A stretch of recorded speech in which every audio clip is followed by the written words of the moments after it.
ब्राह्मणवादी व्यवस्था के लोग अगर दिमाग में ये सोचे बैठे हैं कि रितु बहन को हम डरा देंगे और डरा के उसको यहाँ से उठा देंगे, उनको ये बता देना चाहते हैं कि ये लड़ाई एक ऐतिहासिक लड़ाई है और समाज के हर युवा वर्ग की लड़ाई है। इस लड़ाई के लिए हम लोगों को आगे आना चाहिए और ये लड़ाई तो निश्चित हम जीत के रहेंगे।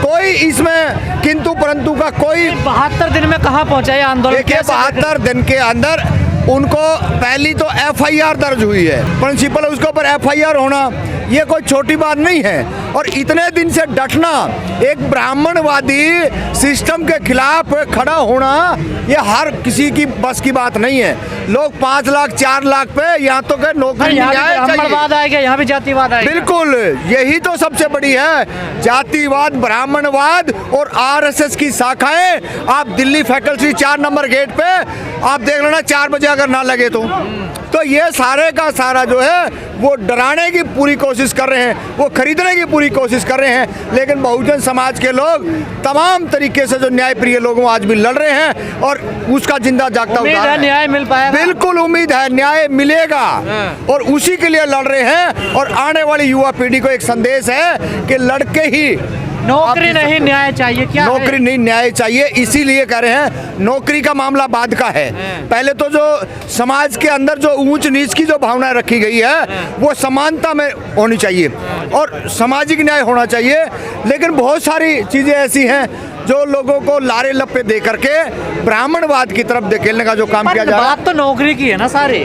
देखिए नौकरी पहले जो बात न्याय की आ रही है ना वो तो मिले, नौकरी कहाँ जाएगी तो न्याय मिल देखिए नौकरी की बात नहीं है, सामाजिक न्याय की बात है यहाँ पे। नौकरी तो देखिए पढ़ा लिखा अपने बलबूते पे वो गए हैं, वो किसी की खैरात पे नहीं गए हैं। खुद के अंदर इतना कॉन्फिडेंस था तभी तो वो प्रिंसिपल बनी है ना, प्रोफेसर बनी है। अब ऐसे कोई थोड़ी बन जाएगा। आप इस चीज को समझिएगा, नौकरी तो हर जगह मिल जाएगी, लेकिन जो आए दिन बहुजन बच्चों को आत्महत्या पर विवश किया जा रहा है वो न्याय चाहिए, वो सामाजिक न्याय चाहिए। प्रिंसिपल की गिरफ्तारी की मांग कर रहे हैं? बिल्कुल गिरफ्तारी की मांग कर रहे हैं और उसको निकालना चाहिए समय रहते। अगर वो ऐसा काम नहीं करते तो ये आंदोलन कहीं ऐसा रूप ना हो जाए।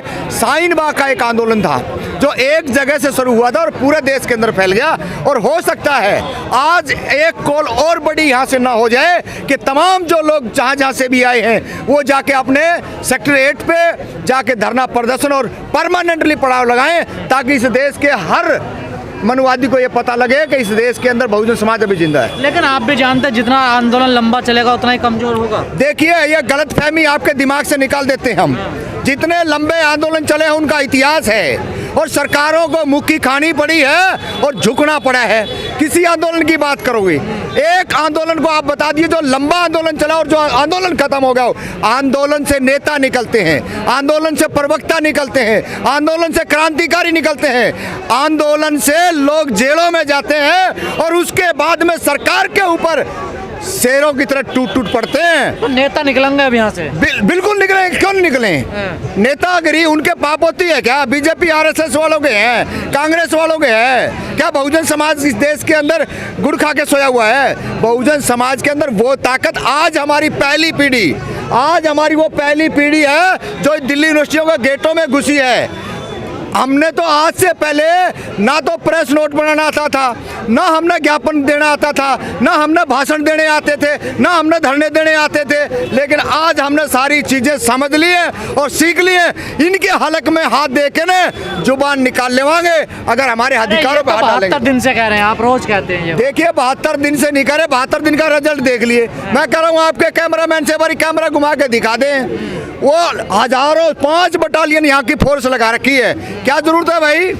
जब हमारे अंदर कुछ है ही नहीं तो इतने ये प्रोपगंडे करने की क्या जरूरत है? सुरक्षा व्यवस्था के लिए। अच्छा सुरक्षा व्यवस्था, ये बड़ी अच्छी सुरक्षा व्यवस्था। ये इन्होंने पुलिस को दिखा करके आम जो कमजोर लोग हैं उनको डराने का प्रयास है। आप पता नहीं है दिल्ली के जंतर मंतर पे बीजेपी सरकार जब से आई है वहां पे पहले तो इन्होंने एक दिन का प्रोटेस्ट करने की इजाजत दी है, उसके बाद में इन्होंने कह दिया शिफ्ट में। मतलब सत्ता में जो बैठे हैं गुंडे मवाली, इन्होंने इस देश के अंदर क्या कहा कोर्ट ने कि राम का कोई अस्तित्व नहीं है। हम चलिए उन बातों में नहीं जाना चाह रहे हैं, हम फिर भी यही कहना चाह रहे हैं इस देश के अंदर जब मनुस्मृति को दहन बाबा साहब ने किया था, आज उसी की संतानें, उसी की औलादें चीख चीख कर कह रही हैं अब ये ब्राह्मणवाद मनुवाद नहीं चलेगा, देश न्याय तो हम संविधान से चल रहा, मनुस्मृति से थोड़ा ही चल रहा है। देखिए देश संविधान से चल रहा है, तभी हम खड़े हैं। हमने कहा ना संविधान में से कैसे कैसे शब्द निकाल के और ये इस देश को क्या बनाना चाह रहे हैं, आप लोगों को नहीं पता क्या? विश्व गुरु बनाना चाह रही है। विश्व गुरु नहीं है इस देश को। ये तमाम जारी जो चीजें हैं ये बीजेपी आरएसएस के आने के बाद में है। इससे पहले इस देश के अंदर बेसंग सत्ता लूटने का काम करती पहले है। दंगे नहीं होते थे, दंगे नहीं होते थे, पहले दंगे नहीं होते थे। देखिए 84 के दंगे की आप बात करोगे अलग है, आप जाके ना उन दंगे की बात करिए ना जो बीजेपी आरएसएस जो दहशत का माहौल कर रही है और सिरे हम बहन बेटियों के घरों से। कांग्रेस ठीक है आपके लिए? नहीं देखिए हम कांग्रेस के कोई वकील नहीं हैं। कांग्रेस ने अगर समय रहते हुए गोधरा के हत्यारों को तो आज ये दिन का ना कांग्रेस ने देखने पड़ते और ना इस देश की जनता ने देखने पड़ते। कांग्रेस ने ही इनको जिंदा रखा है, जिसकी बदौलत आज पूरे के पूरे बीजेपी आरएसएस बड़ी शर्म आती है कि जहाँ पढ़ने लिखने की जगह है वहाँ पर शाखाएं लगती हैं। और मैं तो तमाम ये स्टूडेंट उनको इस बात को समझना चाहिए, आने वाले टाइम के अंदर बहुत बुरे हालात हो जाएंगे। 2024 के चुनाव पे क्या असर पड़ेगा इस आंदोलन का?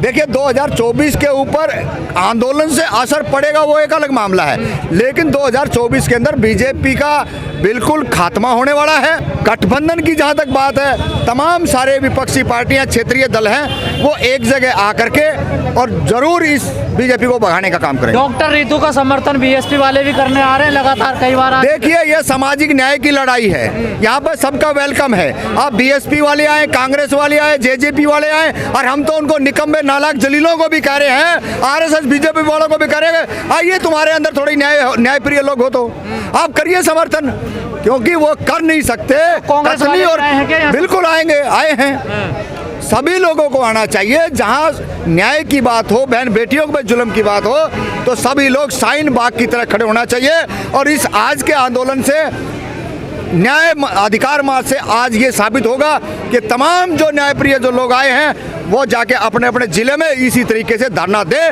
परमानेंटली। जब तक ये धरना यहाँ चलेगा तब तक धरना तमाम पूरे देश के, चाहे बिहार हो, हरियाणा हो, पंजाब हो, केरल हो, सभी जगह धरने लगने चाहिए।